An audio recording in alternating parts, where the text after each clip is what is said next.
چه که خواهی برای خود، پنهان مکن ز خاطر ما ماجرای خود.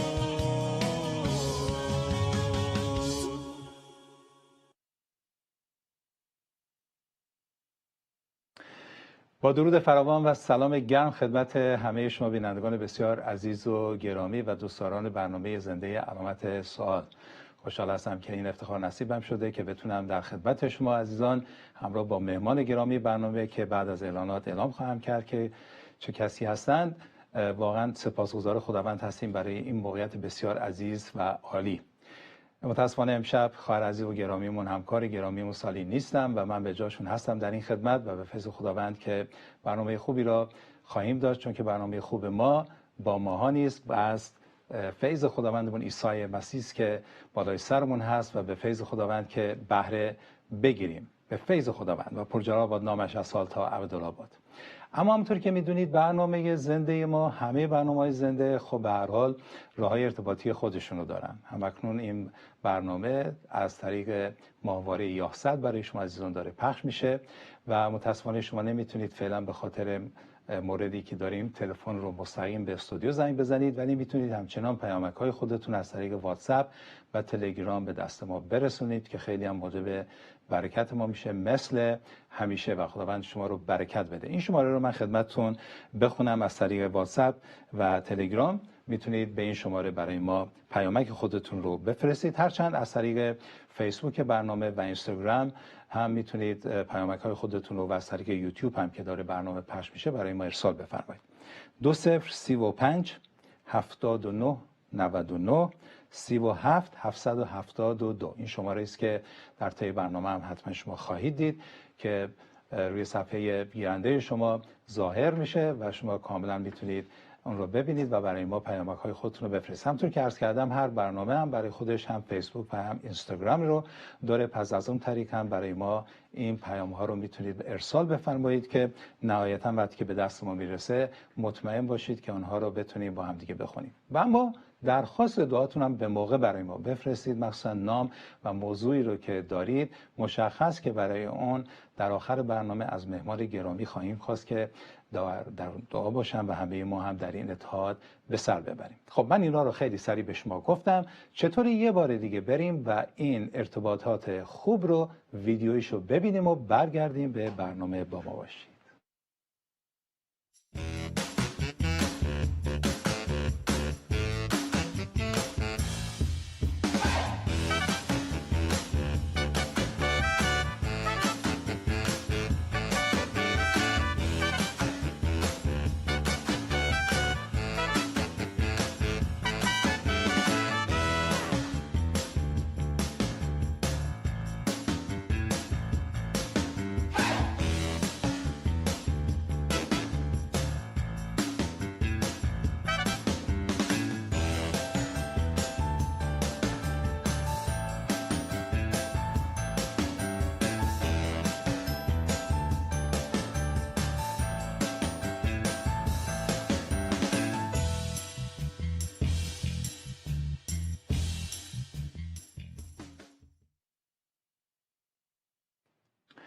مجددا سلام عرض می‌کنم، درود می‌فرستم خدمت شما. عزیزانی که تبلیغ برنامه رو می‌بینن متوجه هستن که مهمان گرامی امشب برنامه چه کسی هستن، ولی برای شما عزیزانی که احیانا متوجه نیستید، مهمان گرامی برنامه امشب ما که منم افتخار دارم در خدمت ایشون باشم، همراه با ایشون در خدمت شما بینندگان بسیار عزیز در برنامه زنده علامت سوال، خانم لوئیس مخوف هستند. خانم لوئیس مخوف با موضوعی تحت عنوان لیست اسامی و نامهای خداوند میخوان ما رو برکت بدن و ببینیم که چرا خدا اینقدر نام داره و این لیست نامها چقدر میتونه ما رو کمک بکنه. پس اجازه بدید بهشون سلامی عرض بکنم و دیگه برنامه رو بسپاریم کم کم به خواهر عزیز و گرامیمون لوئیس عزیز. سلام عرض میکنم خدمت شما. سلام میلتن جان عزیز، خیلی دلم براتون تنگ شده بود. حقیقتش اینقدر خوشحالم امروز، نه اینکه خوشحالم سلی جان نیستن، اصلا خدای نکرده اینطور نباشه، ولی یه بهانه‌ای شد که در کنار شما این افتخار رو داشته باشم، در خدمت بینندگان عزیز باشم. واقعا برای من افتخاره امروز این برنامه با کمک شما داره انجام میشه. خدا رو شکر برای وجودتون، برای خدمتی که دارید و واقعا خداوند حقیقتا دعا میکنم شما را از قوت به قوت، از حکمت به حکمت، از جلال به جلال تبدیل کنه.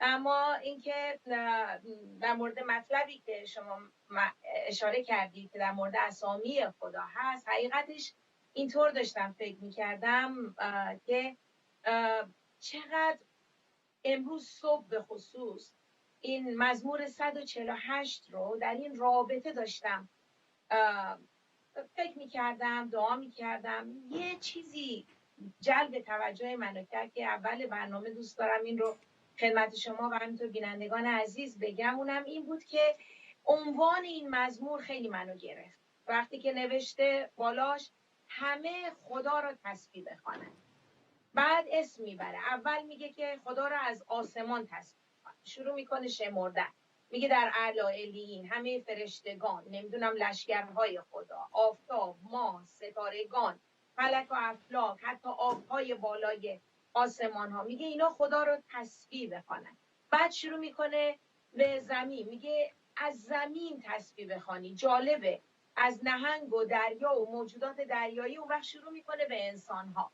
چیزی که برای من جالب بود این بود که از موجوداتی که ناطق نیستن مثل من و شما، انسان نیستن، حتی اینها تسبیح خداوند رو، نویسنده این مزمور میگه تسبیح بخوانید، ای شما ماهیا، ای نمیدونم نهنگ، ای ستاره، همه اینا. اون وقت برمیگرده به انسان ها، میگه که ای پادشاهان زمین، جمعی امت ها، سروران، همه داوران جهان. اون وقت میگه ای جوانان، دوشیزگان، پیران، اطفال، نام خداوند را تسبیح بخوانید. بعد جالبه، میگه زیرا نام او تنها متعال است. تنها نام خداست که متعاله. خیلی فکر میکردم به این که ما وقتی که صمیمی میشیم با هم، در درجه اول چی؟ ما اسم همدیگر رو زیاد به کار میبریم. وقتی در دوستی ما کسی رو میشناسیم، به اسم میشناسیم، رابطه حقیقتا عمیقه. یک واقعیتیه. ببینید تو کتاب مقدس همطور که گفتم خدا خودش رو به اسامی مختلف، ما میگیم اسامی خدا در کتاب مقدس، ما ببینیم خدا خودش رو به انواع مختلف معرفی میکنه، یا اینکه افراد خدا رو به اسامی مختلف میخونن. ما بچه‌مون رو دوست داریم، براش یه لقب شیرین میذاریم. شما اول برنامه گفت یک کس میتونه اسامی دیگه هم داشته باشه. پس این نشانه صمیمیت، این نشانه رابطه عمیقه. و همینطور ما میبینیم که خدا در کتاب مقدس میبینیم خدای واحده، خدای حقیقیه، از همه کائنات، از همه موجودات، از همه دنیای اطراف ما بالاتره. پس موجودیتش وابسته به هیچ موجودی نیست، به شکل ابدی بشه به عنوان خدا در 3 شخص تثلیث، پدر، پسر، روح القدس، ما میبینیم وجود داره. این یه سره که حقیقتا ماورای درک و فهم ماها هست. اما این به این معنا نیست اگر ما درک نمی کنیم پس یه تناقض میشه. نه، یه سره و این اتحادی که بین پدر، پسر، روح القدس هست بسیار زیبا. پس این خدا برنامه ریزی میکنه، طرح ریزی میکنه، طبق ذات نیکوی خودش بر اساس اونا عمل میکنه. همه چیز رو در افسوسیان 1:11 میگه موافق رأی اراده خود انجام. ما میدونیم خدا جهان رو خلق کرد مطابق نقشه کامل و نیکوی خودش، پر محبت خودش، و بر اساس همین خدا به اصطلاح همه چیز رو خلق کرده و در مقابل طغیان بشر همه برنامه‌ها رو ریخته برای اینکه بشر نجات پیدا کنه، نه به خاطر اینکه خوبه، نه به خاطر اینکه اعمال میتونه اون رو به اصطلاح نجات بده، صرفاً محض رحمت خودش. رساله اول پتروس 1:3 میگه متبارک باد خدا و پدر خداوند ما عیسی مسیح که به حسب رحمت عظیم خود ما را به وساطت برخاستن عیسی مسیح از مردگان از نو تولید نمود برای امید زنده. آمین. چقدر جالبه. آمین. بسیار بسیار عالی و زیبا. و همینطوری در راستای صحبتتون که میفرمودید یادم افتاد که خداوندمون عیسی مسیح که دعای ربانی رو به شاگردان یاد میده، از همون ابتدا میگه پدر آسمانی نامت مقدس باد. این کلمه نامت چقدر در اینجا عالی و زیباست. در همین راستا و ادامه صحبتتون خواهر لویز عزیز و در مقدمه هم یه اشاره مختصری من و شما با هم داشتیم. ما میدونیم که همه ما اسامی رو به هر حال داریم، اسمگذاری شدیم، ولی خیلی وقتا هستش که به ما القابی میدن. این القاب ممکنه بر اثر کاری که انجام میدیم یا حرفه‌ای که هست و یا بعضی وقتا حتی ببخشید من اینو میگم به عنوان مسخره هم یه القابی میدن. پرسش من از شما در همین راستا این هستش که آیا برای خدا هم به همین صورته که ما القاب دادیم یا او برای خودش هم نام انتخاب کرده؟ بله، اتفاقا سوال بسیار جالبیه.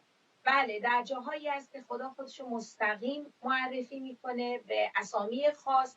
جاهایی هم هست که ما میبینیم در طول کلام خدا افراد خودشون یک سری نامها به خدا یا به قول شما یه سری القاب به خدا اطلاق میکنن. بستگی به شرایط داره. میدونید دلیل این که این اسامی مهمن، حالا چه خدا خودش به خودش اطلاق کنه چه ما او رو اطلاق کنیم، اینه که ما در واقع ببینیم که خدا خودش چطوری به ما آشکار میکنه.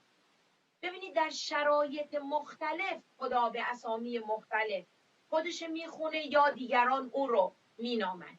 بس بنا به شرایط فرق میکنه. یه وقت میبینیم خودش رو به یه نامی میخونه، یه وقت هست دیگران او رو به یه نام خاصی میخونن. شاید بپرسید بگید چه فرقی میکنه؟ ما اصلا خدا چه اسمی داشته باشه به حال ما چه فرقی میکنه؟ چرا مهمه که ما به اصطلاح اسامی خدا رو بدونیم؟ یا اینکه اصلا خدا خودش وجود داره دیگه، خدا خداست. ولی جالبه، من همونطور که اول برنامه گفتم این خیلی مهمه که ما بدونیم اسامی خدا چی هست، برای اینکه شناخت در خودش رابطه تولید میکنه. در رابطه شناخت تولید میشه. وقتی ما در رابطه دو طرفه قرار میگیریم این رابطه ایجاب میکنه ما همدیگر رو به نام بخوانیم. گاهی وقتا به عزیزی، مثل زن و شوهر خیلی ها هستن اسم همدیگر رو صدا نمیزنن، یا عزیز صدا میزنن یا شیرین صدا میزنن، عزیزم، جانم، به همین نسبت. یا میبینی به اسم، همون اسم رو مثلا من فریدون رو صدا بزنم فریدون جان، یا او بگه لوئیس جان شما با همسرتون. میدونید یه چیزایی بهش وصل میشه. ولی مهمه وقتی که اسم رو ما به کار میبریم درش مهمه که ما اون به اصطلاح نحوه به کار بردن اسم عمق رابطه رو نشون میده. این خیلی مهمه، برای اینکه وقتی که در سطوح مختلف زندگی ما گیر بکنیم آیا این انواع و اقسام صفات خدا در شرایط مختلف به یاد ما نمیاد؟ مثلا شاد باشیم، خیلی خدای موفقیت بشه، با شادمانی بالا پایین میپریم، اونجا میفهمیم میگه که در حضور تو کمال خوشیه. این آیه رو میفهمیم. یا وقتی که یک عزیزی رو از دست میدیم به یادمون میاد که خدا میگه که تسلی دهنده رو برای شما گذاشتم، پس ما یه تسلی داریم. و یا کلام خدا میگه او رو پدر جمعی تسلیات مینامه، پولس این رو میگه. پس ما میبینیم که اسم خیلی مهمه، اینکه چون که در این اسامی وقتی که خدا خودش به یه نحو خاصی آشکار میکنه به قوم خودش، تو این اسامی یک هدفی داره خدا از آوردن اینا. همطور که گفتم تو رابطه شناخت حاصل میشه. از همون شروع کتاب مقدس ما میبینیم خدا از همون اولین آیه، ببینید چی میگه کتاب مقدس. پیدایش 1:1 میگه در ابتدا خدا. در ابتدا خدا. خب تو فارسی ما کلمه خدا رو اگه بخوایم به فارسی باستان این خدایی بود. خب خود آی، خدا خود آ، این خودش این اسم توصیف میکنه که خدا ازلی ابدیه، نقطه شروع و پایان نداره، به وجود نیومده، همیشه بوده. همین اسم در عبری در کتاب مقدس جایی که میگه در ابتدا خدا، اونجا کلمه اسم الوهیم رو استفاده میکنه. الوهیم یه اسم جمعه، در حین اینکه مفرد معنی جمع میده. خدا یکیه، واحده، ولی این شخص خدا، این اسم شخصی خدا خیلی بی‌نظیر با معانی بسیار عمیقی هستش. در واقع خدایی رو که بسیار با شکوه عمیقه و نمیشه اون رو در چارچوب بذاریم. این رو داره بیان میکنه. شما ببینید توی تثنیه باب 6 آیه بسیار معروفی ما از تثنیه 6 داریم که اگه عزیزانی که فیلم 10 فرمان رو دیدن آشنا هستن با این متن. که آیه معروف میگه ای اسرائیل بشنو یهوه خدای ما واحده، که اشاره میکنه به یهوه الوهیم. ببینید یهوه در واقع بخوایم به عبری اینو تلفظ کنیم، اگه درست تلفظ کنیم، یهوه در زبان عبری باستان این اسم و هنوز هم در عبری الانم بسیار مقدس، غیر قابل توصیفه، به زبان نیاوردنی. حتی وقتی در مورد خوندن به این اسم میرسن اینا فقط سر پا میستن، اصلا اونو نمیخونن، تلفظ نمیکنن. تو متن عبری بالاش یه خطه. وقتی به این اسم میرسن یهوه به احترام وامیستن.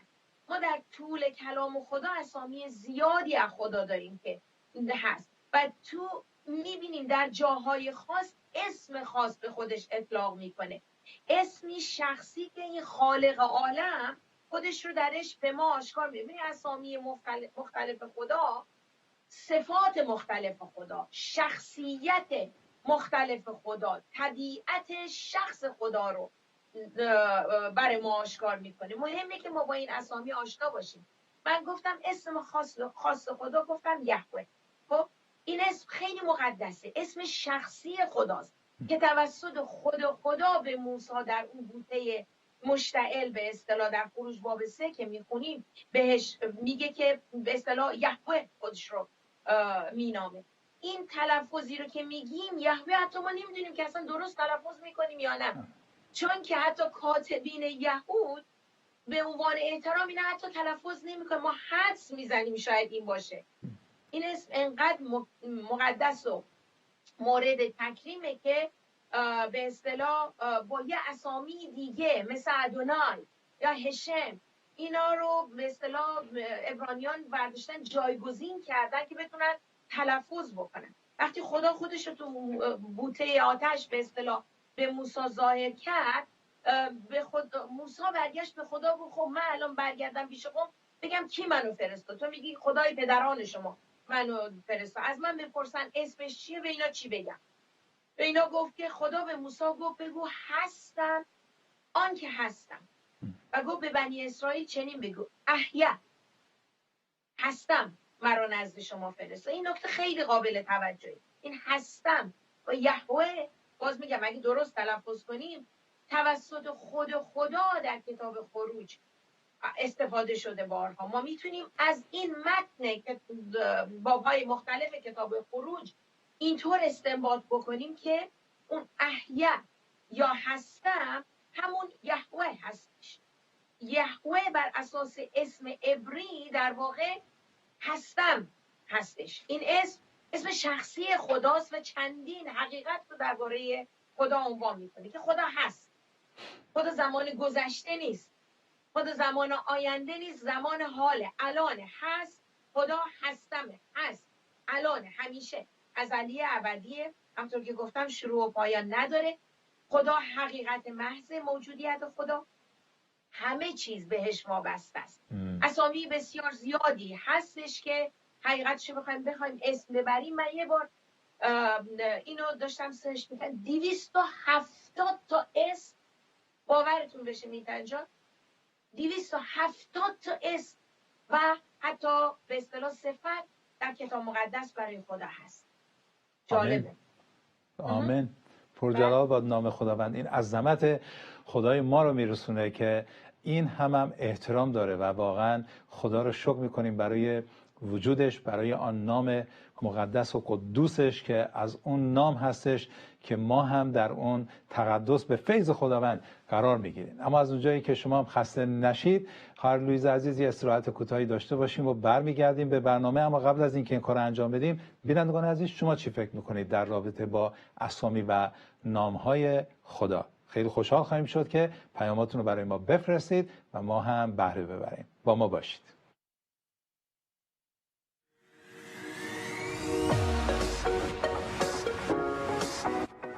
سلام کشش امید، به برنامه علامت سوال خیلی خوش اومدید. سلام عرض می‌کنم خدمت شما و بینندگان. سلام سلی جان، چند خوشحالم دوباره میبینمتون. خیلی خوشحالم باز با شما یه برنامه دیگه اجرا میکنم. خدمت شما و همکاران شما و همینطور بینندگان عزیز ممنونم که من هم به نوبه خودم خدمت شما و بینندگان سلام عرض می‌کنم.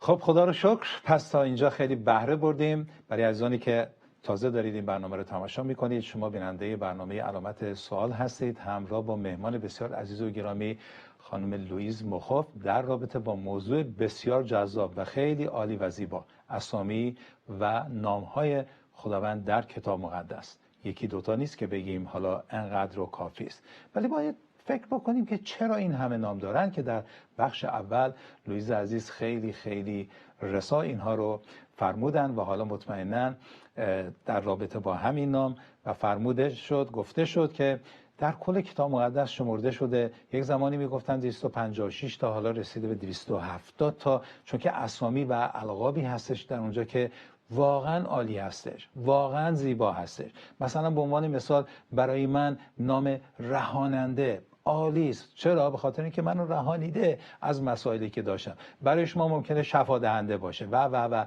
چیزهای دیگه که من دخالت زیاد نمی‌کنم در امر و کار خواهر عزیز ما لوئیز که حتما خواهیم پاس. اما لوئیز عزیز اجازه بدید چند تا پیامک هست، اینا رو خدمتتون بخونم و خدمت بینندگان عزیز و برگردیم مجدداً به شما از شما بهره ببریم.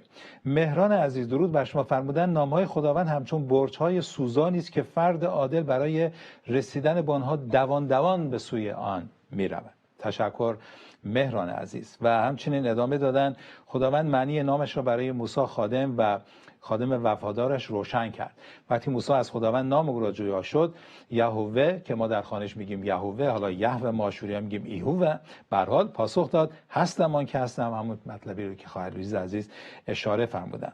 و فرمودن برگردان این آیه از ترجمه روترهام، چنین است هر آنچه بخواهم خواهم شد، به این معنی که یهوه در هر زمان برای به تحقق رساندن وعده‌هایش هر آنچه لازم باشد خواهد کرد و خواهد شد و سبب می شود. آفریده‌هایش نیز هر آنچه لازم بینند بشنوند. این مطلب رو با مثالی می‌فرماید روشن می‌کنیم. فرض کنیم یکی از دوستان شما به یک بیماری سخت مبتلا شده. آیا آرزو نداشتید که یک دکتر متخصص و ماهر بودید و درد او را دوا می‌کردید؟ اگر یکی از عزیزانتون مشکل مالی پیدا کند، آیا دوست نداشتید که شخصی ثروتمند بودید و مشکل او را حل می‌کردید؟ واقعیت این است که توانایی‌های ما محدود است. ما نمیتوانیم به اصطلاح هر آنچه میخواهیم بشویم، اما یهوه در هر زمان برای تحقق رساندن وعده‌هایش هر آنچه نیز باشد میشود. ما هرچه بیشتر با کتاب مقدس آشنا شویم، بهتر به این موضوع فوق‌العاده پی خواهیم برد. علاوه بر این، یهوه همواره قدرتش رو به کسانی که به او محبت می‌ورزند نشان می‌دهد در دوم تواریخ 16:9.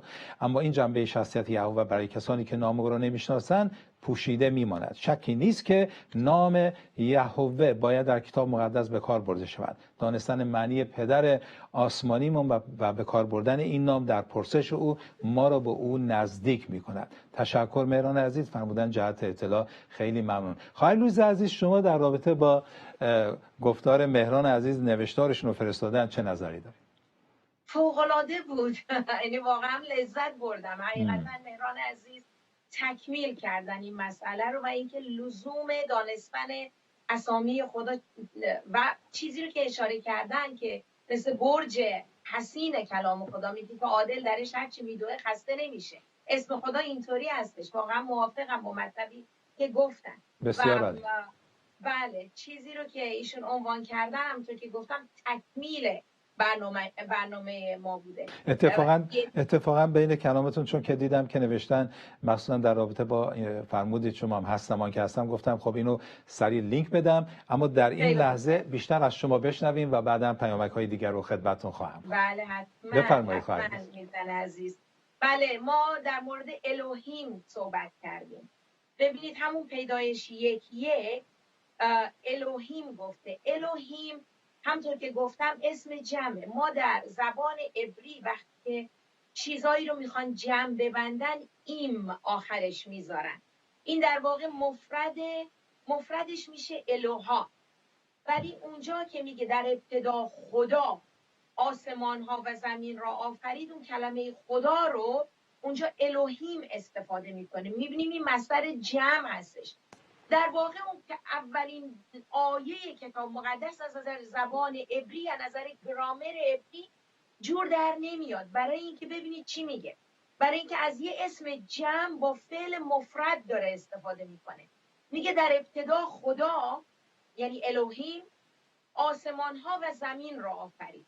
این خدا در واقع یک اتحاد پیچیده و وابسته در درونشه. وقتی تو عبری این کلمه الوهیم رو میگه یک اتحاد غیر قابل پاره کردن، غیر قابل شکوندن، از بین بردن اون سه شخص خدا اصلی است. در واقع آیه 1 همونطور که گفتم مثل اینه. این آیه انگاری بگیم در ابتدا خدا در واقع یه عالم خدا. وقتی یه عبری اینو میشنوه اون در فکرش اسم جمعه. میگه آسمان و زمین را آفرید. ببینید فاعل جمعه ولی فعل مفرده. ما میدونیم که تثلیث در واقع 3 در 1. برای یه عبری وقتی اینو میخونه میفهمه. برای ماست چون ما نداریم این رو در زبان خودمون، برای ما سخته درک این مسئله. همونطور که گفتم ماورای فهم و درک انسانی، هر چقدر مفسرین در مورد این تثلیث مینویسن و میگن هنوز اسراری هست که نتونستن این رو باز بکنن در واقع. ولی اسم دیگه ای که ما داریم در کتاب مقدس، شما هم اشاره کردید میتا جان، یهوه هستش. یهوه که تسبیح 4 نانیال 9 بهش اشاره کرده. همون یهوه که میگیم انگلیسی جهوه میگن، در عبری معنی این یهوه همون هستم هستش. معنیش هستمه، ازلیه، ابدیه، خلق نشده، مخلوق نیست، خودش خالقه، همه جا حاضره، همه چیز رو میدونه، در واقع حاضر مطلق، دانای مطلق. این اسم شخصی خدا. خب من اسم ادونای رو گفتم برای اینکه اینها بتونن تلفظ کنن، یهودیا ادونای رو استفاده میکردن که این در باب 15 پیدایش آیه 2 و همینطور در داوران 6 بهش اشاره شده که همون خداوند. در واقع تو عبری در واقع وقتی این کلمه ادونای رو میگن یعنی یه موجودی در اون اعلا، در ماورای ما که خدای همگان هست، خدای همه هست بدون استثنا. یعنی فقط مال عبرانیان نیست، فقط مال قوم یهود نیست، برای اسرائیل نیست، خدای همه اقوام، خدای همگان، شاه شاهان، رب الارباب. در واقع اون ادونای در واقع اسم قابل تلفظ خداست، میشه تلفظش کرد. بعد یه اسم دیگه هست یهوه نیسی که اینو موسی به خدا وقتی با در جنگ عمالقه یوشع و جنگاوران وقتی داشتن می جنگیدن، این هارون و هور دست چیز رو که بالا نگه می‌داشتن، در وقتی که پیروز میشه در خروج 17 وقتی اینو میخونیم میگه که دست بر تخت خدا در واقع. ولی معنی اصلی این اگه بخوایم برای خودمون ما این رو در انگلیسی یا فارسی این رو ترجمه کنیم میگیم خدا پناه من. ولی تو عبری یعنی او پناهگاه من است، او پرچم پیروزی من است، او تختیه که دستمو برای پیروزی گذاشتم روش. این رو در واقع معنی میده. اسم دیگه که بهش برمیخوریم، البته من یه چند تا اسم برجسته رو انتخاب کردم، همطور که گفتم 270 تا اسم مفسرین در کتاب مقدس پیدا کردن که چند تا رو اشاره میکنه. یهوه یائیر هستش یا یائیرا. در واقع که تو پیدایش 22 هستش اونجا که در واقع معنیش اینه که خدا فراهم میکنه، خدا مهیا کننده است. عبری این یعنی اون متحمل حیات هست، منظور خدا یعنی اون مهیا کننده منه، مربوط برای من مهیا میکنه. که در مورد میدونیم چیز اسحاق هست که خدا به اصطلاح قوچی رو فراهم میکنه براش. برحال اسم دیگه که خدا خودش رو باش معرفی میکنه یهوه رافا هست که تو خروج 15 میگه این رو، یعنی خدا شفا میده. تو عبری یعنی او شفا دهنده منه. وقتی خودش رو در تثنیه وقتی که موسی باز این مسئله رو تکرار میکنه میگه من هستم خدای تو که تو رو شفا میدم، من شفا دهنده تو هستم، یهوه رافا شفا دهنده تو. اینو خدا خودش به خودش میگه. و بعد اسم دیگه یهوه شمع هستش که در حزقیال 48 این رو میبینیم. منظور اینه که خدا اونجاست، خدا اونجاست. اینه در عبری یعنی اینکه خدا حاضر مطلق، همیشه میشنوه، میدونه، میفهمه. این میشه یهوه شمع. آنطوری که حزقیال میگه در واقع وقتی یه عبری این حزقیال به اصطلاح 48 رو آیه 35 وقتی میخونه این براش تداعی میشه. اینطور منظور حزقیال اینه اون جلالی که معبد رو ترک کرد، یک بار ترک کرد، الان به معبد برگشته. اینو میفهمن از یهوه شمع. و دیگه یهوه صدقینو هستش که ارمیا 33 یعنی خدای عدالت. در عبری یعنی اینکه اون مقدس و کامله. ما میدونیم که عدالت فقط از جانب خدا میاد. خدا خدای عادل، خدا خدای داوره، اونه که عدالت مطلقه و او هست که برای بیوه زنان، برای یتیمان، برای نیازمندان، برای هر کسی که احتیاج داره عدالت رو او جاری میکنه. و دیگه رو مزمور 23 بسیار جالبه. میلتن جان شمردم 15 تا اسم خدا رو من تو مزمور 23 پیدا کردم. اگه منی که مفسر نیستم، هیچی، من فقط کتاب مقدس رو میخونم، من تونستم 15 تا پیدا کنم، فکر کنم که کسایی که مفسرین کتاب مقدسن به احتمال خیلی زیاد بیشتر از این میتونن پیدا کنن، یا اونایی که به عبری میخونن. اونجا دو اسم چیز رو یهوه رعا یا یهوه رویی اسم میبره که همون خدا هست. منظور اینه که راه ما، شبان تو عبری یعنی خداوند شبان من. یعنی چقدر شخصیه، چقدر رابطه هست اینجا. میگه خداوند شبان من است، محتاج به هیچ چیز نخواهم. یعنی اینکه هر نیاز منو پیش بینی میکنه. وقتی عیسی گفت من شبان نیکو هستم، در واقع ادعا کرد خداست، چون این کلمه رو استفاده کرد. میدونید جاهایی میبینیم که نسبت به عیسی فریسیان، کاتبان عکس العمل نشون میدن در مورد ادعایی که در مورد خودش داره، برای اینکه اسامی رو استفاده میکنه که اینا میدونن دقیق اطلاق به خدا هست. ما تو همون مزمور 23 آیه 1 میگه خداوند شبان ما، شبان من. در عبری داوود میگه که خدا شبان منه و چطور این خدا منو به جاهای درست رهبری میکنه و نیازهای منو پیش بینی میکنه. همطور که گفتم باور کنید 15 تا رو من تونستم پیدا کنم تو همین مزمور 23. دیگه بقیه‌اش رو شاید خودتون بتونید بیشتر پیدا کنید.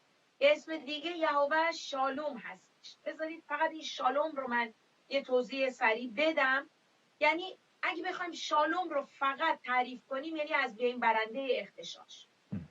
خب یه چیزی که بی‌نظمی باشه، اختشاش باشه، وقتی شالوم برقرار میشه نظم برقرار میشه.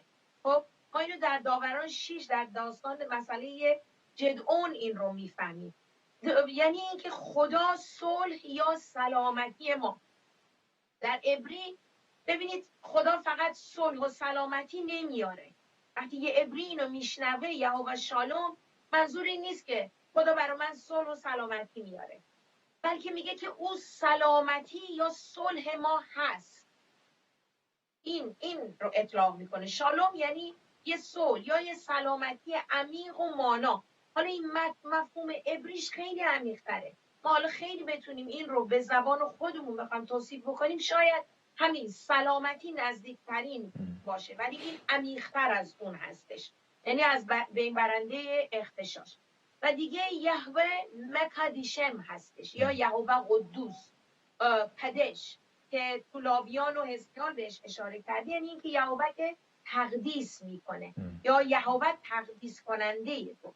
ما میدونیم که قدوسیت فقط از جانب خدا میاد، خداست که گناهان رو میامرزه، خودش قدوسه و خودش تقدیس میکنه، گناهان رو میامرزه و روش در ما کار میکنه تا ما رو هرچه بیشتر شبیه او بکنه، چون که کامل و پاک و قدوسه. ما یهوه سبایوت رو داریم، یعنی خدای لشکرها، موجوداتی که و این خدای لشکرها شامل فقیر و غنی و یهود و غیر یهود هستش، کامل جمعیه. یهوه قمولا یا القمولات در واقع یعنی خدای پاداش دهنده، که در واقع اون جایی که میگه که یعنی اجر و جزا هم جزش هست، اینجا میگه انتقام از آن من است، در بنیان بهش اشاره میکنه. یا امانوئل ما در اشعیا میبینیم، یعنی خدا با ما. اینها در واقع اسامی مختلف هستن. مثلا یشوع هستش که در اول تواریخ 4 بهش اشاره میکنه، منظور خدا نجات ما، که یونانی یسوس میشه، انگلیسی میشه جیزس، فارسی میشه عیسی، یعنی اینکه او جوابه. همه اسامی خدا ما میبینیم در عیسی یافت میشه و در کسی به غیر از عیسی نجات نیست. اینو در اعمال وقتی که پتروس موعظه میکنه و سایر رسولان این رو اشاره میکنن. ما الشدای رو میشنویم، یعنی خدای قادر مطلق، او قدیر یعقوب، قادر یعقوب. و وقتی که ابراهیم 99 ساله اولاد عهد ابدی خدا باش میبنده، خودش الشدای میخونه، خدای قادر مطلق. ما اونجا میبینیم که بعد اسم ابراهیم هم تغییر میده، از ابرام به ابراهیم تبدیل میشه پدر جمعی قوم ها. بعد ما اسم الوآ داریم که در نهمیا بهش اشاره شده، یعنی قادر، قوی، برجسته، چشمگیر، خدای غفار، کریم، رحیم، بی غضب، کثیر الاحسان، همه اینا. بعد الیون داریم، یعنی در اعلی الیین، اون اعلی الیین در واقع یعنی اون بالاتر از هم است، که از ریشه عبری صعود، که این الیون یعنی بالا برو، این صعود رو به اصطلاح میده. بعد رویی هست که در پیدایش 16 وقتی که هاجر فکر میکنه که به اصطلاح دیگه آب نیست و خودش و پسرش میمیرن، فکر میکنه خدا اونو فراموش میکنه و بعد وقتی که فرشته خدا بهش ظاهر میشه، او خدا رو روی میخونه، یعنی که چشمان خدا همیشه بهش بوده، یعنی در واقع خدا منو دید. این رو بعد العالم هست، یعنی خدای ابدی ازلی که محدود به زمان و مکان و ماده نیست، مستقل از همه مخلوقاته. الگیبور هست، یعنی خدای قادر مطلق، اون توصیف ماشیه مسیح خداوند که دشمنان را چیز میده. یک اسم دیگه هم هست الخول، من اینو جدیداً بهش برخورد کردم، بهش میگن الخول. تو مزمور 139 اونجا که به اصطلاح میگه که به طرز مهیب و عجیبی آفریده شدم، میگه قبل از اینکه حتی به اصطلاح به دنیا آمده باشم تو استخونامو شکل دادی، عضلاتمو شکل دادی، اعصابمو، خلاصه چیز میکنه. در واقع یعنی خدای تولید کننده، خدایی که تولد میده، مولود کننده، یعنی خدا خالق ما و پدر ماست. ما رو دید و محبت کرد زمانی که حتی هنوز به دنیا نیامده بود. و الدیه هستش که یعنی خدای حکمت، خدای معرفت، دانش. عتیق یوم، حالا شما به زبان آشوری میترجمه، فکر کنم شاید اینو بیشتر چیز بشید، یعنی عتیق یوم، قدیم الایام ما میگیم. این در دانیال این مسئله رو اشاره میکنه. بعد ما تو تثنیه میبینیم آتش فرو برنده است، صخره اسرائیل. ما میبینیم همه اینها همه در 3 شخص تثلیث این اسامی شامل هستن. پدر، پسر، روح القدس همه یهوه هستن، گرچه هر کدوم شخص مجزا از 2 شخص دیگه است. البته عیسی مسیح همه این اسامی رو به عنوان شخص دوم تثلیث دارا هست، ولی خودش تو عهد جدید می‌بینیم به نام‌های مختلف خودش میخونه: آلفا، اومگا، اول، آخر، ابتدا، انتها، عیسی مسیح، منجی، پسر خدا، شبان، اسقف جانها، شاهزاده سو، سرور سلامت، پره خدا، ربونی، خداوند، پسر داوود، نور جهان، کلمه امین، حق، سنگ زاویه، امید امتها. میگن حالا من نمیدونم تا چه حد این عدد درست باشه، اسم عیسی 987 بار در عهد جدید تکرار شد.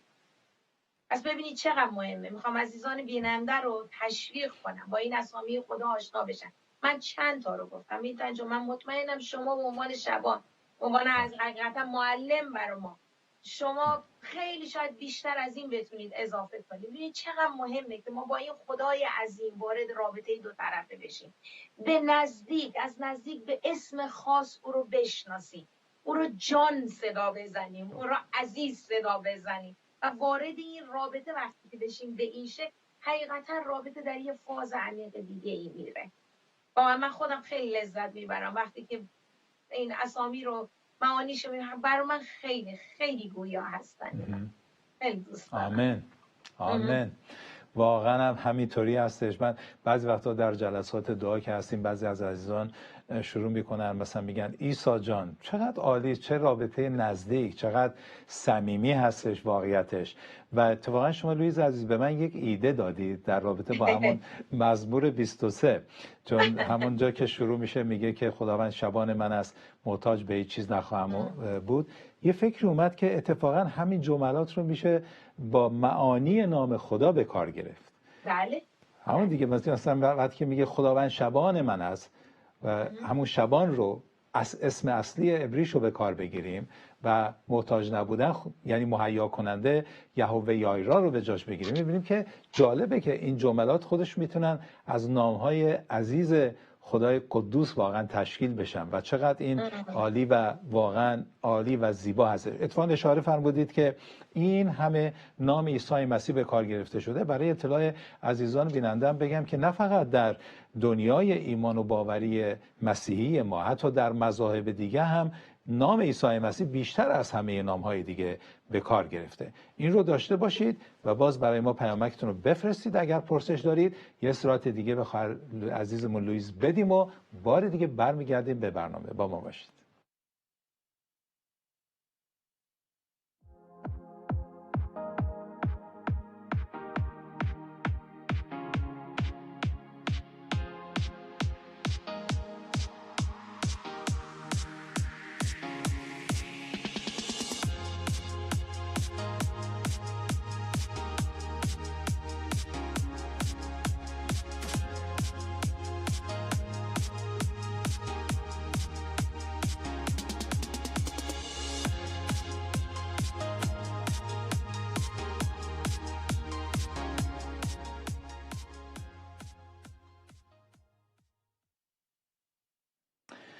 بینندگان بسیار عزیز و گرامی، بار دیگه خوش اومدید مجددا به برنامه امشب مهمان گرامیش خواهر عزیز ما، خواهر گرامی لویز مخوف هستند با عنوان و موضوع بسیار بسیار عالی و جذاب، اسامی یا لقب‌های خداوندمان خدا. این چقدر عالی است که اینها رو ما دقت کرده باشیم. کجا پیدا میشن؟ در کتاب مقدس. و این چه نیازی داره؟ نیاز خواندن است خود کتاب مقدس و تفحص. چقدر عالی و زیبا خواهر لویز فرمودن که در خود مزمور 23 کلی این نام‌ها رو پیدا کردن. اگر ما هم انقدر اشتیاق داشته باشیم همه اینا رو پیدا خواهیم کرد. خواهر لویز عزیز برگردیم به پیامک عزیزان و درودهاشون و بعد اگر پرسشی هستم از شما پرسیده بشه. ایلوش عزیز، سلام ایلوش جان. فرمود اتفاقا خیلی جالب جمله‌ای رو که به کار بردن در رابطه با اتفاقا مسئله نام خدا هم هستش. فرمودن درود بر همه دوستداران پدر آسمانی با نام ابدی یهوه، خدای ابراهیم و خدای اسحاق و خدای یعقوب. آمین. خدا رو شکر ایلوش عزیز. برادر عزیز و گرامیمون حسن سلام فرستادن. سلام و درود بر شما حسن عزیز. مرسی، متشکر هستیم. و خانم دیوای فکر کنم فرمودن به نام خالق کل عالم هستی سلام، وقت شما بخیر، وقت شما هم بخیر، خدا برکتتون بده. و پریسای عزیز فرمودن درود بر شما عزیزان، و همچنین درود بر شما. صوفیای عزیز برکت خداوند با شما فرمودن، همچنین با شما هستش باشه. و دیوای فکر کنم این جواب داده شد توسط خواهر عزیز و گرامیمون لویز. فرمودن پرسیدن اسم واقعی خالق کل عالم هستی چه هست، دیگه این گفته شد. فکر نمی کنم برگردیم به این مورد. و همچنین ادامه دادن اگر اعمال درست انسانها رو نجات ندهد، پس چه چیز دیگری انسانها رو به راستی میکشاند که خب دیگه وای عزیز، این اگر از اعمالمون نجات پیدا میکردیم که دیگه خدا رو نیاز نداشتیم. ما واقعا از اعمال و شریعت و اینطور چیزا نمیتونیم نجات پیدا کنیم و همونطوری که فرموده شد، گفته شد فقط و فقط نجات دهنده خداوندمان عیسی مسیح پرجلال است. و همچنین راشید عزیز یا راشید فکر کنم سلام دادن. سلام هم خدمت شما و پرجلال باد نامش. خواهر لویز عزیز، شما نظرتون در رابطه با این پرسش خانم دیوایوا چی هستش؟ فرمودن الله یا یهوه یا خدا یا اسمای دیگری که ادیان‌های دیگر برای خدا دارن همان خالق کل عالم هستی است. نظر شما چیه؟ اسامی خدا رو گفتیم که خدا در چه اسمهایی خودش رو آشکار کرده و الله رو نمیبینیم درش باشه. اون قدری که البته من زیاد در مورد تاریخ اسلام و اینا زیاد در این مورد نمیتونم نظر بدم چون اونقدر مطالعه ندارم در این. اما اینقدر میدونم که الله اسم خدای ناشناخته بود و در به اصطلاح یه بتی بوده به عنوان خدای ناشناخته. حالا چی هست و اینا من زیاد در این مورد نمیتونم نظر بدم، اما در مورد الوهیم، الوها، چیزای دیگه، همین اسامی که اسم بردیم علاوه بر اونها، بله میتونم بگم که خدا همه اینها، این اسامی اطلاق میکنه به خدایی که خالقه، خدایی که قائل به زمان و مکان نیست، خدایی که محدود نیست به مکان، به زمان و همینطور مخلوق نیست بلکه خالقه، همه چیز رو میدونه، قادر مطلقه، همه جا حاضره و به اصطلاح وابسته به هیچ مخلوقی نیست. اینها رو لااقل ازلی و ابدیه، شروع و پایان نداره. همونطور که گفتم کلمه خود آی یعنی خود آی، همیشه بوده، هست، هستم. این رو لااقل میتونم بگم که این هستم رو میتونم توضیح بدم، ولی حقیقتش در مورد الله زیاده. خیلی ممنون خواهر لویز عزیز. البته دیوایوا یک نظر دیگه هم فرمودن که من در هیچ جای صحبت همون از مقدمه تا به حال همچین چیزی رو ما نگفتیم که ایشون این مورد رو فرمودن خالق کل عالم هستی اسمای زیادی داره، به دلیل دشمنی با مسلمانان اسم الله رو سلب نکنید، این شرارت از ما، نه دشمنی داریم نه چیزی. این رو اتفاقا شما دارید در این برنامه میگید، ما همچین چیزی نگفتیم که گفتیم. اصلا شما اصلا چرا باید این فکر رو داشته باشید؟ شاید هم مورد دشمنی برعکس باشه. ما یک خدا هست، خدای واحد نه واحد ریاضی، یک خدا هست و این خدا خدای کل هستی هستش و بخوایم نخواهیم عزیزان، خدا ابتدا قوم خودش رو یعنی یهودی ها رو انتخاب کرد و طبیعتا این نام ها و اسامی از اونجا به ما رسیده در تحت معانی زیبایی که وجود داره. پس هیچ تنشی لازم نیست ما نسبت به آن داشته باشیم. و اتفاقا خدمتتون عرض بکنم ما نباید دشمنی داشته باشیم با هم دیگه به خاطر اسم خدا. در نام خداست که ما باید در صلح و سلامتی باشیم. اگر درک بکنیم نام عزیز او چی هستش، یکی از معانی سلامتی و شالوم همینه دیگه. بعد که خداوند وارد میشه میگه شالوم بر شما، سلامتی بر شما، صلح و سلامتی همینه. البته معنی شهر اورشلیم هم اورشلیم، شلیم در زبان ما آشوری هم همینطوریه، یعنی شهر صلح. حالا هستش نیستش با اون کار ندارم، ولی همش صحبت از صلح. پس این رو ما مد نظر داشته باشیم. طلوع عزیز درود بر شما فرمودن هللویا، شکر بر خدای پرجلال که صاحب همه قدرت و شکوه با 270 نام است. برکت خداوند با شما عزیزان. خواهر لویز عزیز و برادر میلتن باشد و بماند. سپاسگزار شما هستیم طلوع عزیز. تشکر. سعیده فرمودن آمین، جلال بر نام قدوس خداوندم. سپاسگزار خداوند هستیم. درود بر هنگامه عزیز فرمودن سلام بر خواهر لویز گرامی و همچنین میلتن، شکر برای وجودتون. هرچه در مورد نامهای خدا بیشتر میدونم بیشتر دلم میخواد پرستش کنم. اینه واقعیتش.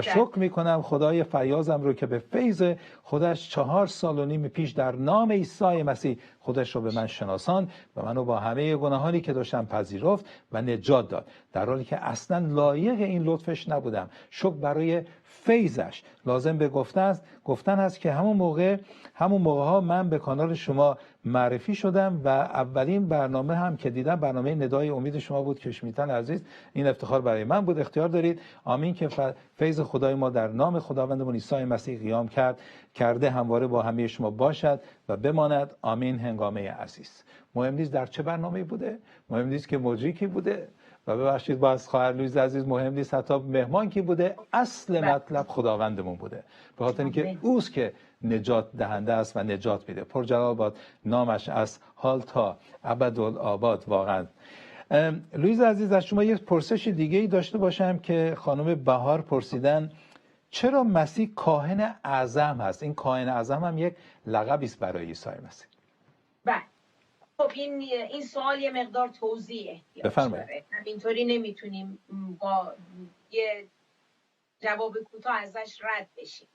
این مسئله کاهن اعظم خب در سیستم کهانت وقتی که 10 فرمان داده میشه و در لاویان ما میبینیم که چطور خدا مراسم قربانی در مورد قدسیت، پرستش، خدمت در معبد، در مورد همه اینها قوانینی رو میذاره و اونجا ما میبینیم که اولین کس خود هارون هست که هارون رو به عنوان کاهن اعظم انتخاب میکنه و این فرقه کهانت در واقع نسل در نسل از لاویان منتقل میشه، یعنی کاهنان از نسل لاوی و کاهن اعظم کارش این بود علاوه بر این که به شکل روزانه به اصطلاح در خدمت معبد برای کارهایی که در اونجا باید انجام میشد خدمت میکرد، سالی یه بار باید خون قربانی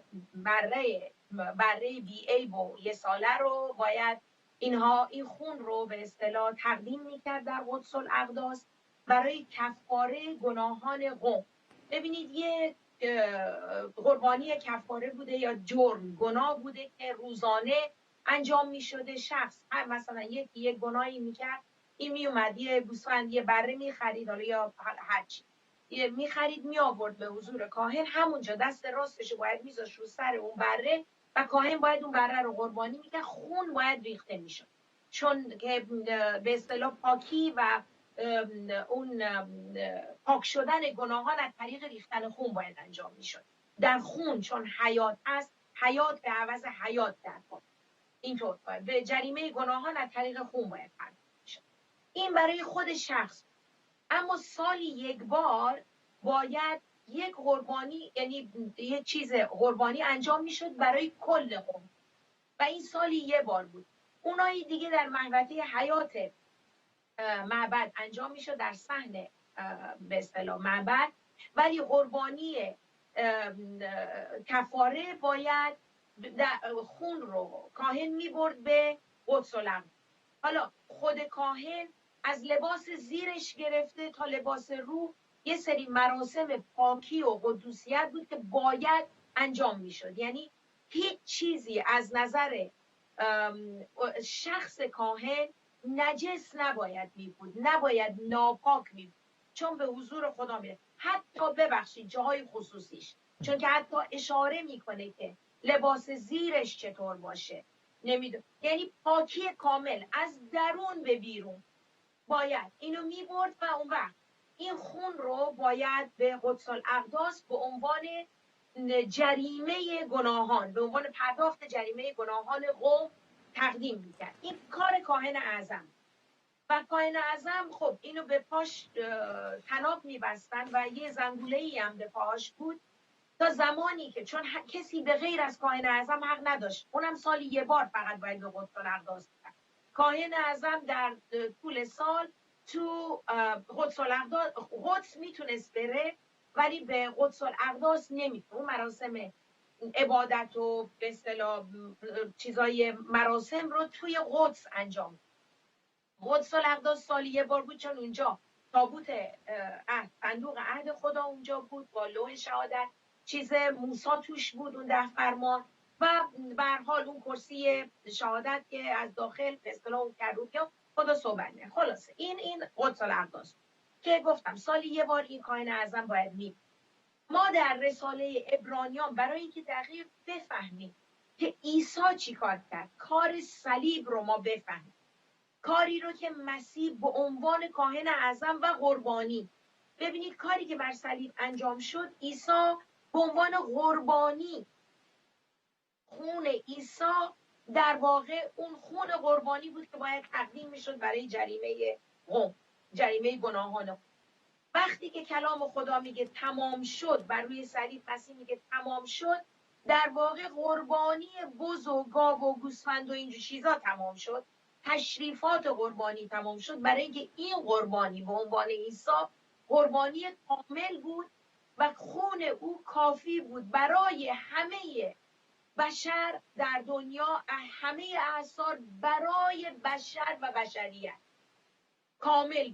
دیگه احتیاج نبود بعد اون دوباره تکرار بشه. پس یک نقطه جدیدی از نظر رابطه با خدا اتفاق افتاد که ما در واقع وارد عهد جدید شدیم. یعنی که میگه با بدنش، به اصطلاح میگیم بدن من که پاره پاره شد، خون من که شد، و این پیاله عهد جدیده. این کار مسیح، کار کفاره مسیح، در واقع عهد جدید رو وقتی که مسیح به اصطلاح اونجا گفت تمام شد، از اونجا در واقع عهد جدید شروع شد، چون که قربانی پذیرفته شد، چون باید قربانی پذیرفته میشد. و دلیل این که هم طناب میبستن این بود اگر خود کاهن یا قربانی یکیش ایرادی بود، کاهن در جا میمرد، حضور خدا این رو میزد. پس باید اینو با طناب میکشیدن بیرون، برای کسی دیگه اجازه نداشت وارد قدس الاقداس بشه. بدن مسیح، خون مسیح این کار رو به عنوان قربانی کامل انجام داد. برای همینه که میگه که چرا مسیح کاهن اعظمه، برای اینکه کسی دیگه ای نبود که بیگناه باشه، چون بره باید قربانی باید بیگناه و بی‌عیب بود. کلام خدا ما میبینیم که میگه که در او گناهی یافت نشد. شما در رسالات پولس که بخونید، همینطور رساله عبرانیان که حدس میزنم پولس نوشته، میبینیم که او رو به عنوان قربانی بی‌عیب و کامل خدا میخون. چون ما همه ماها انسان ها هیچ کدوم واجد شرایط نبودیم به خاطر ذات گناه. برای اینکه ذات ما با ذات گناه متولد میشیم. پس ما شایستگیشو نداشتیم، واجد شرایط نبودیم. باید یکی ماورای ما، باید یک کسی که از ما نبود، یعنی مثل ما بشه و جای ما قربانی بشه. حالا این قربانی انجام شد، باید کاهنی باشه که این قربانی رو ببره به حضور خدا، چون باید قربانی مقبول بشه. اینجاست که مسیح رو به عنوان، یعنی عیسی به عنوان کاهن اعظم خوانده میشه، برای اینکه این خون قربانی خودش رو به حضور خدا تقدیم میکنه تا من و شما آزاد بشیم. برای اینه که ما مسیح رو کاهن اعظم میکنیم، به خاطر خدمتی که کاهن اعظم در قدس الاقداس داره. یعنی فقط یعنی کاهنین دیگه کارهای دیگه ای رو که خود اینم کاهن انجام میداد، تنها فرقی که کاهن اعظم داشت این بود که کاهن اعظم میتونست بره به قدس الاقداس سالی یک بار، اون میتونست خون قربانی رو ببره تقدیم بکنه، ماها نمیتونستیم. این است که مسیح رو به عنوان کاهن اعظم میشناسیم. امیدوارم جواب بهار عزیز رو تکمیل داده باشم. آمین. ببخشید خودم طولانی شد. نه خیلی هم عالی بود، به خاطر اینکه تمام لازم بود. نه عالی بود، کامل بود، تمام نکات رو شما فرمودید و اینطوری خیلی خیلی خوبه. من فکر میکنم که بهار عزیز هم حتما متوجه این موضوع شدن و خیلی ممنون. لویز عزیز تشکر میکنم. اما همراه ما باشید، بریم یه ویدیو کلیپی با هم ببینیم و بار دیگه برمیگردیم به برنامه. اگر هم پرسشی دارید لطفا حتما سریعتر و مخصوصا درخواست دعاتون از حال دیگه بفرستید برای ما. با ما باشید.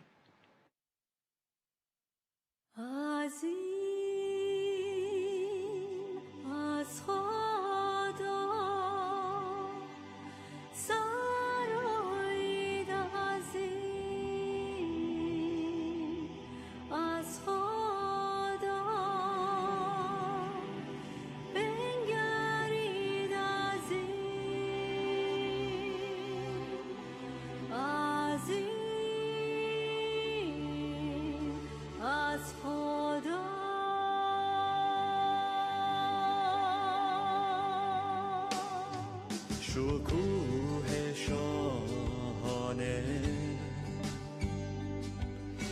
خورشید در جلال جهان شادی کند، جهان شادی کند. سراپا در نور است، تاریکی پنهان است. لرزد از آوایش، لرزد از آوایش. عظیم از خدا سرایی، عظیم از خدا بنگرید. عظیم عظیم از خدا.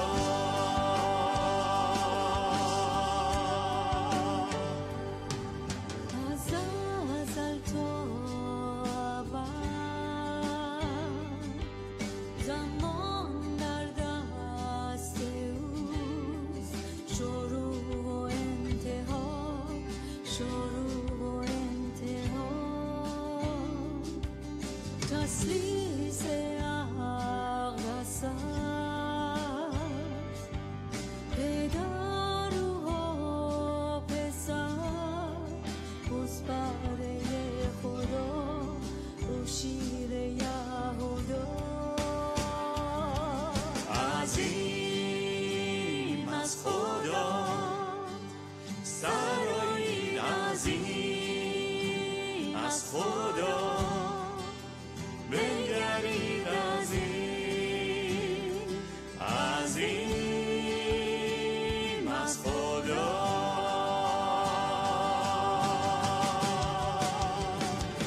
برتر از هر نام، لایق حمد است.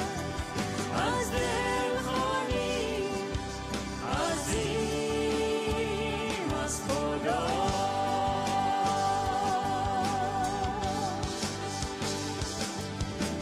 برتر از هر نام، سرایی نزدیک لایق حمد است. بنگرید. از دل خالی، عظیم از خدا.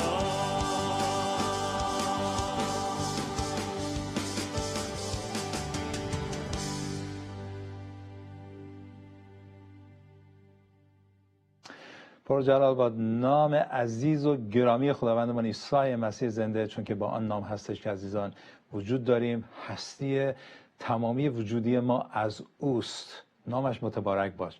و چقدر راحت شدیم در فیض عیسی مسیح که اینقدر راحت میتونیم نام حتی عیسی مسیح را اینقدر صمیمی به کار بگیریم. پرجلال باد نامش. امیدوارم که تا بال مطمئن هستم که حتما از صحبت‌های گرامی خواهر عزیزمون لوئیس بهره بردید و متوجه شدید که پس خیلی چیزا هستش که ما از کلام خداوند میتونیم اینها رو دریابیم و همه اینا موجب برکت تک تک ما باشن. لوئیس عزیز خسته نباشید. من برگردم به پرسش ها. پریسای عزیز فکر کنم شما اشاره کردید، ولی پریسای عزیز فرمودن یهوه یرا یعنی چی؟ یهوه یایرا یعنی خدایی که مهیا می. بله دقیقاً.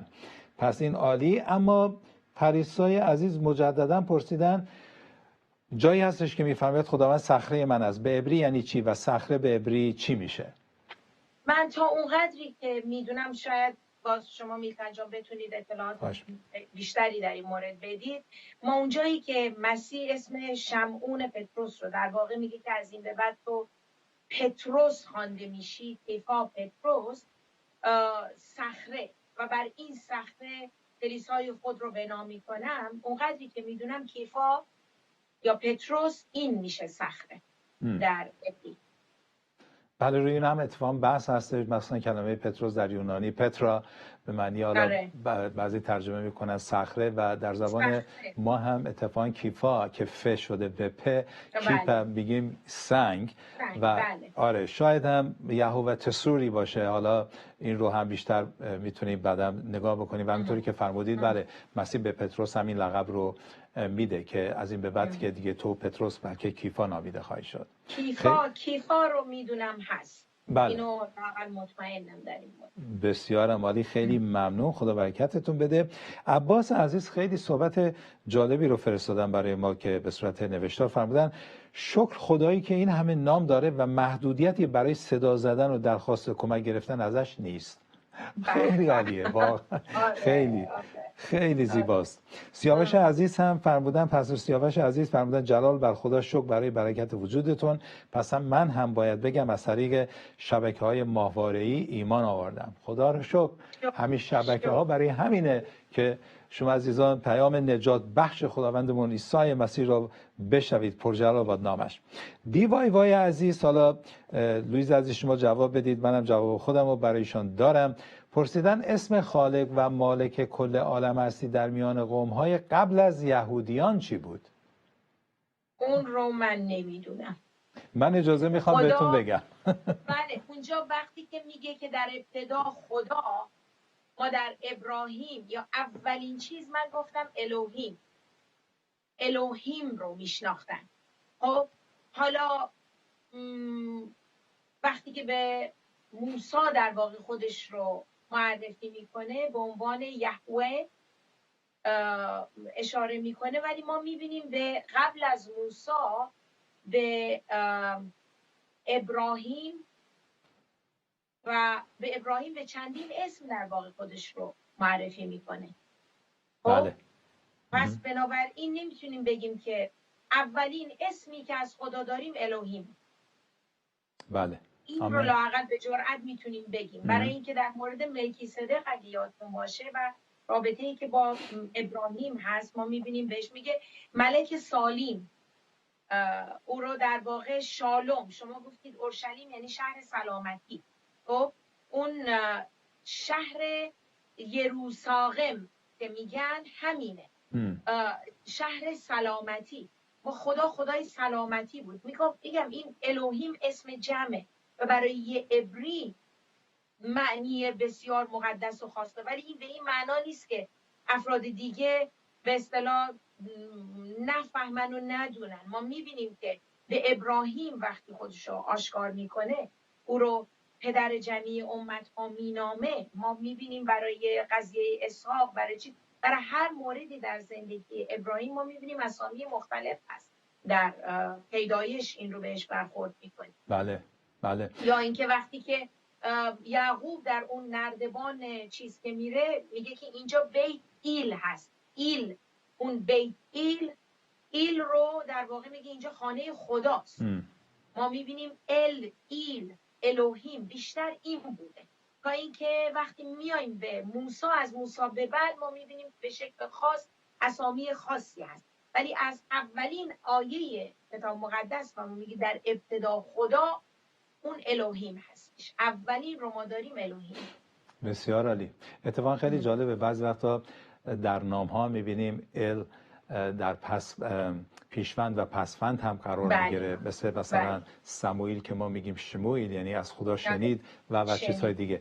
در رابطه با اتفاقا این هم به فکرم رسید که شما فرمودید نام جمع هستش. اگر به حتی دنیای امروزی هم نگاه بکنیم، به عنوان مثال ملکه اینجا هیچ وقت نمیگه آی، میگه وی. حالا این که جمع میگه ما، یا پادشاهان یا شاهان رهبران میگن ما، یعنی تمام مملکت، ارتشش، ملتش، مردمش، خزائنش، هر چی هست رو جمع به کار میبرن. خب طبیعتاً خدا هم وقتی که این نام مبارکش هستش الوهیم در اونجا و به صورت جمع هست، یعنی خدای کائنات، خدای همه ما، خدای آفرینش و خدای همه چیز واقعیتش. اما اگر اجازه بدید من یه جوابی بدم برای اطلاع خانم دیوایوای که فرمودن در میان قوم قبل از یهودیان چه بوده. خب ما میدونیم که خدا خودش رو به هر حال یهود آشکار کرد و نشان داد و نامها رو آورد. خب خیلی واضحه به نظر من خدایی برایشون، اونها این خدایی که امروز ما میدانیم که وجود داشته ولی اونها نمیشناختن، برای همین اونها بت داشتن،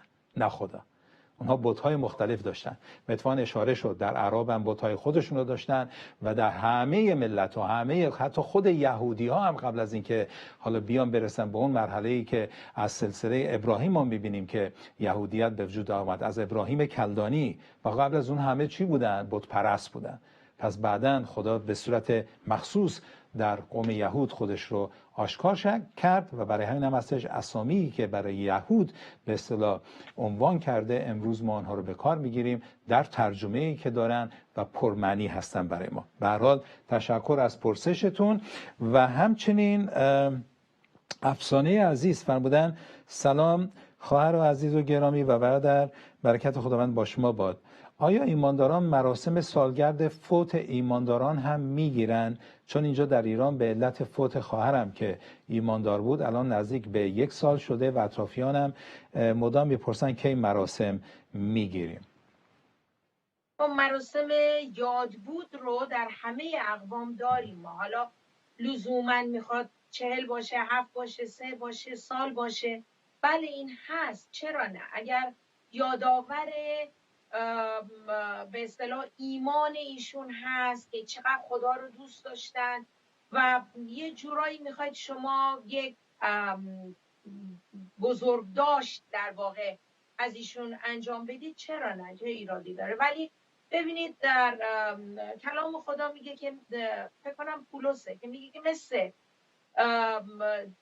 کسایی ماتم نکنید که انگاری امید ندارن.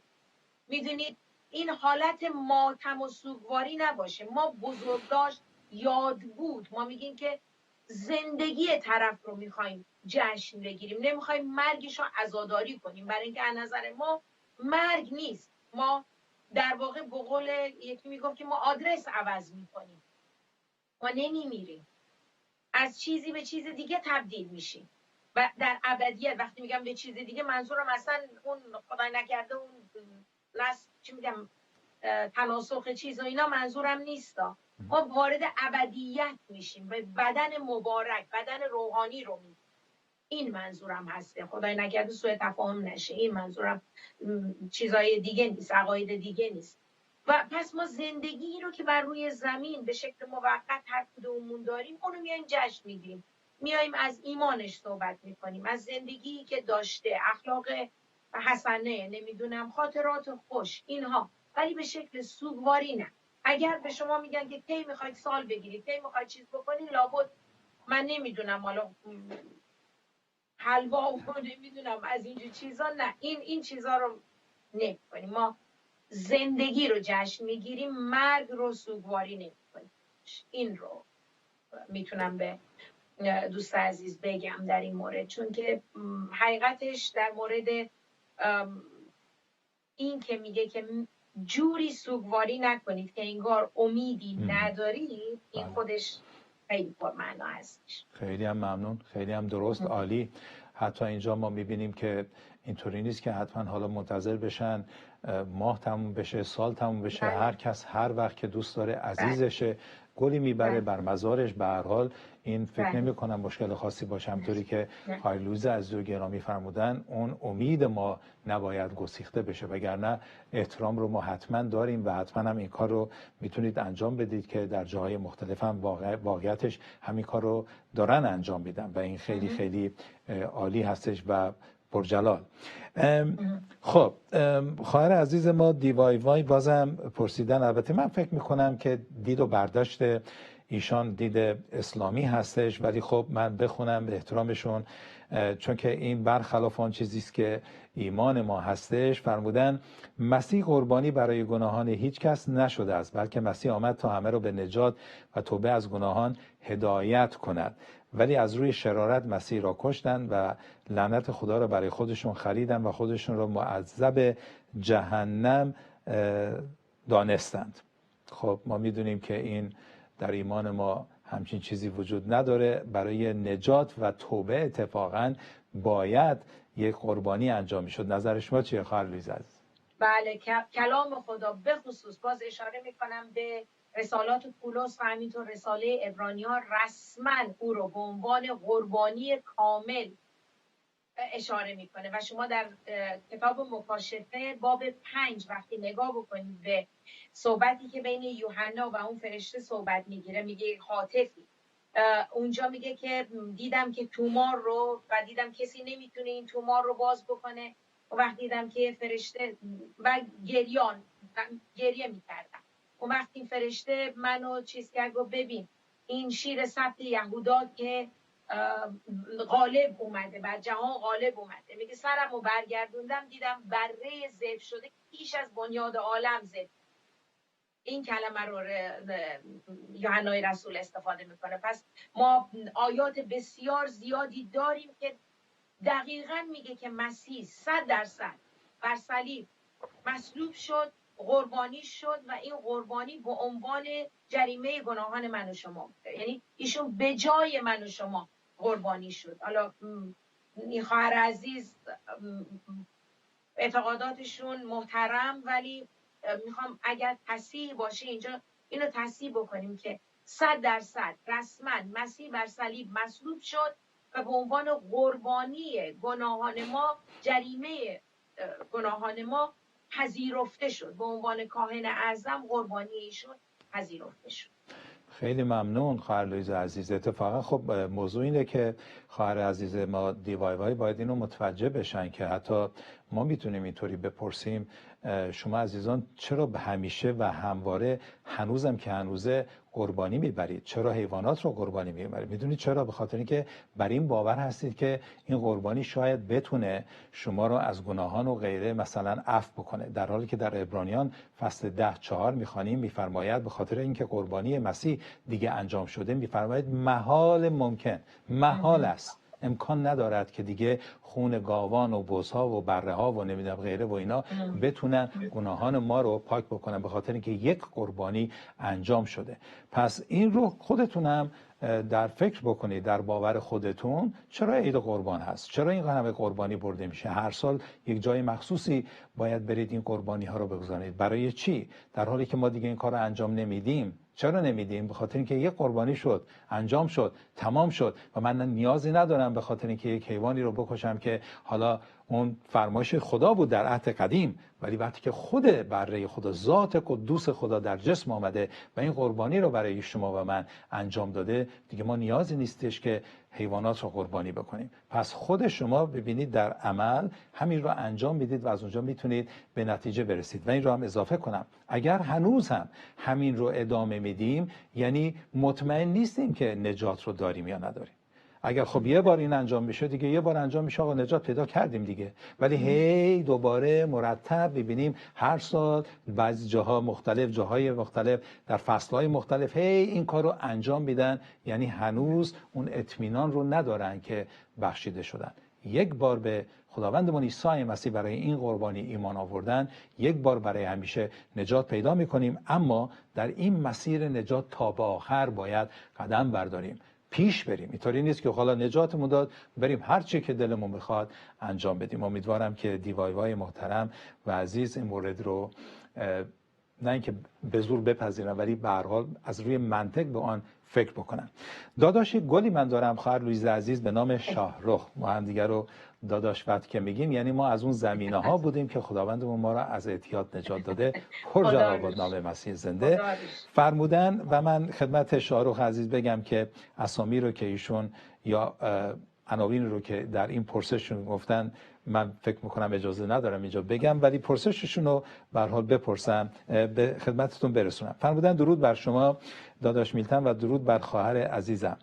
در جنگ روسیه و اوکراین رهبر یک کلیسایی گفته که جنگ روسیه بر علیه شیطانه و یک رهبر بزرگ دیگری هم که گفته هر کسی که اینجا جنگ رو شروع کرده یا شروع کردن باید بدونن که خدا جنگ ها رو حمایت نمیکنه. و فرمودن نظر شما خواهر عزیز مخوف در مورد نظر این دو رهبر چی هستش؟ ما اینجا حقیقتش نیستیم که بخوایم نظر سیاسی بدیم. برنامه ما یه برنامه مسیحیه. حقیقتش در همون روسیه و همینطور در اوکراین کلیساهای بسیار زیادی هستن، ایمانداران بسیاری هستن که خواهران و برادران ما هستن. ما برای صلح برای هر دو کشور دعا میکنیم، کما اینکه کلیساهای بسیار زیادی مرتب هر روز برای هر دو کشور دارن دعا میکنن. کلام خدا واقعا همونطور که گفتید دنبال جنگ و اینا نیست و صلح و آشتی رو در واقع پیشنهاد میده و تشویق میکنه. ما برای صلح دعا میکنیم. نمیخوایم جنگ ادامه پیدا کنه، برای اینکه جنگ مساوی با خونریزیه، میخواد از هر دو طرف باشه. نمیتونیم طرف یکی رو بگیریم اون یکی رو، برای اینکه اینا مسائل سیاسته و پشت صحنه هزار یه چیز پشت تو صحنه چی میگن سیاست اتفاق میفته که من و شما خبر نداریم.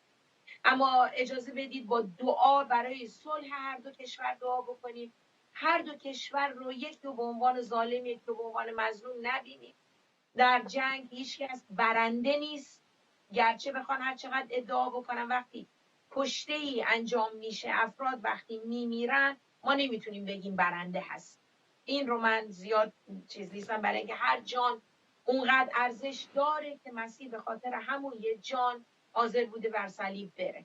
بنابراین تشویق میکنم شاهرخ عزیز رو در این مورد بیشتر دعا بکنید برای برادران و خواهرانی که تو هر دو کشور هستن.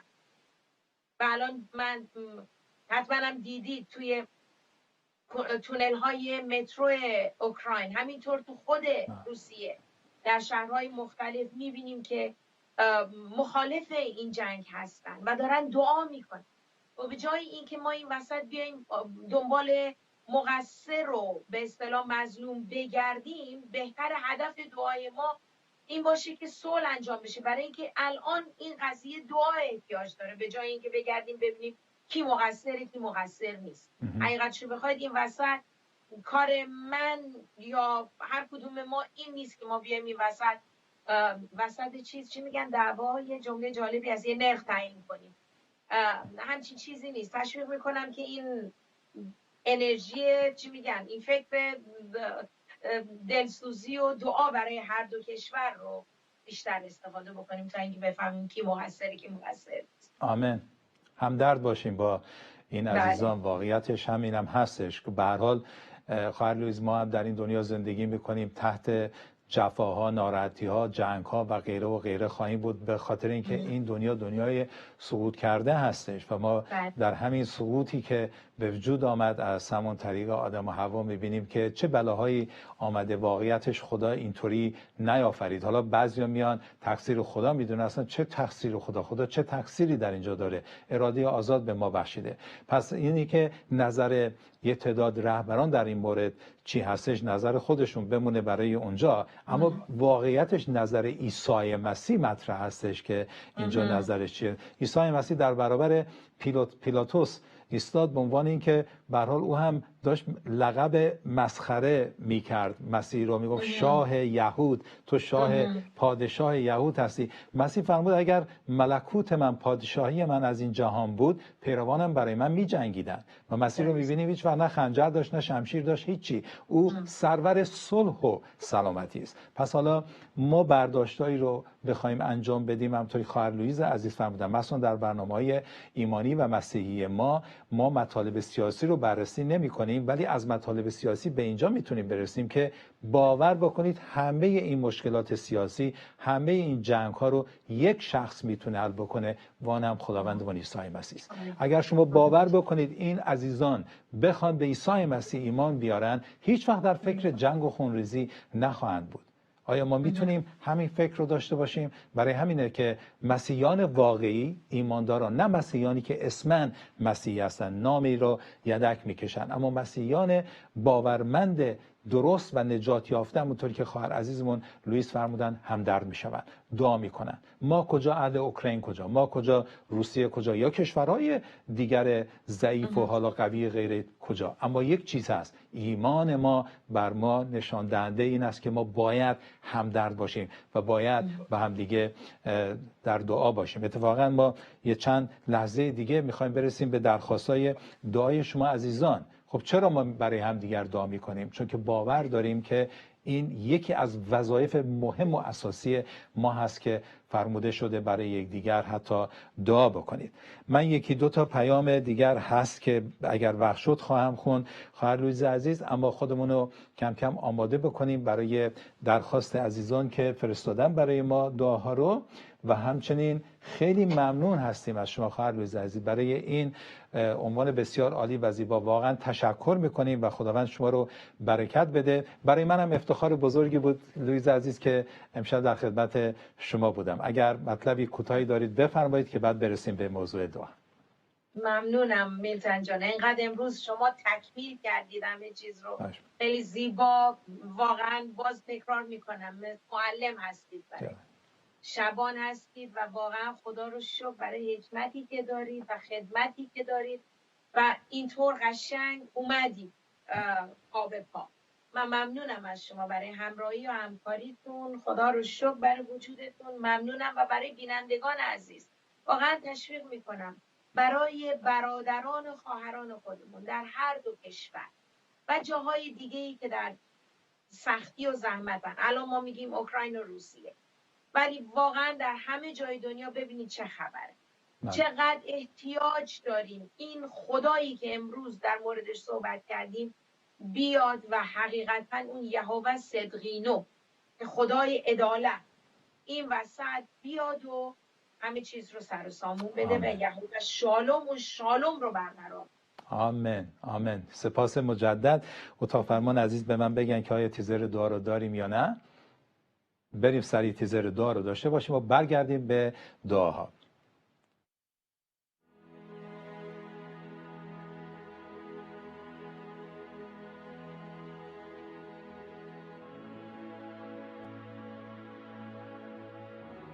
ای پدر ما که در آسمانی، نام تو مقدس باد، پادشاهی تو بیاید، اراده تو چنان که در آسمان انجام می شود بر زمین نیز به انجام رسد.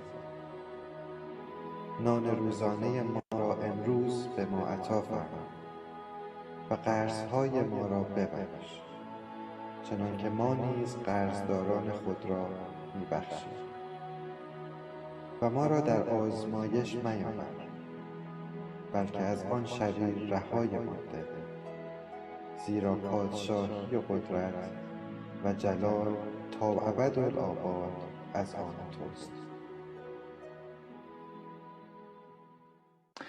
آمین. عزیزان درخواستای دعا رو فرستادن. خواهر وقت ما خیلی کم هستش، من کلا دعا رو میخونم خدمت شما دعای کلی بفرمایید. صوفیای عزیز فرمودن لطفا برای ازدواج فردی به نام زینب میخواستم دعا کنن، خواهر عزیزمان. و موجه عزیز فرمودن برای رفع تاری دید و شفای جسمی، رفع مشکلات خانوادگی، مسائل مربوط به برکات مالی، داشتن کسب و کار خوب برای پسرم، برای رفع ناامیدیش، سلامتیش و کسب و کارش. دیوای فرمودن دعا کنی که جنگ روسیه علیه اوکراین که باعث درد و رنج برای مردم میشه، آرامش و آسایش مردم رو از بین برده پایان پذیر باشه. حنانه عزیز فرمودن برای وضعیت مالی ما در دعا باشید.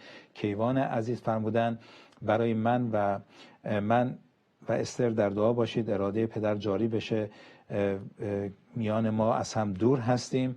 ماهروخ عزیز هم فرمودن برای مازیار شفای ایمان، شفای ازدواجشان و شالوم خداوند. شاهروخ عزیز فرمودن برای بیماری حساسیت خوراکیشان. نجمه برای نجات و سعادت فرزندان مشکلات مالی دعایم کنید. ما بیشتر از 1 دقیقه وقت نداریم، یا 40 ثانیه خواهر ریز عزیز بفرمایید. در مورد این لیست دعا بگم خداوند چشمان ما به سوی تو هست.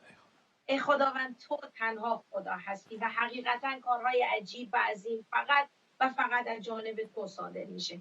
نام تو متعاله ای خداوند و حقیقتا برای این لیست که مسائل مالی، شفا، رابطه، ازدواج، همه اینها میاریم زیر پوشش سایه بالهای تو ای خداوند. میگیم حقیقتا روح تو روی این لیست حرکت بکنه و جواب دعای هر کدوم از این عزیزان رو به مطابق میل دلشون به اینها داده بشه. باز میگیم چشمان ما به سوی پست این خدا برای صلح دنیا دعا میکنیم، برای روسیه و اوکراین دعا میکنیم و به دستای مبارک تو میگیم که پادشاه صلح و سلامتی هستی. در نام پسر یگانه تو این دعا رو آمین. ما هم آمین میگیم برای دعای شما خواهر عزیز. بازم سپاسگزار خداوند هستیم برای وجود شما. سلام گرم ما رو برای برادر فریدون عزیز برسونید و متشکر هستیم از همه شما بینندگان بسیار عزیز و گرامی برای تمامی پیامکاتون. تکرار برنامه پنجشنبه 3 بامداد و شنبه 10 صبح خواهد بود. خدا برکتتون بده. سپاسگزار خداوندمون هستیم. با تمامی نامه‌های عزیز و زیبا شما رو به خداوند میسپاریم. شبتون بخیر.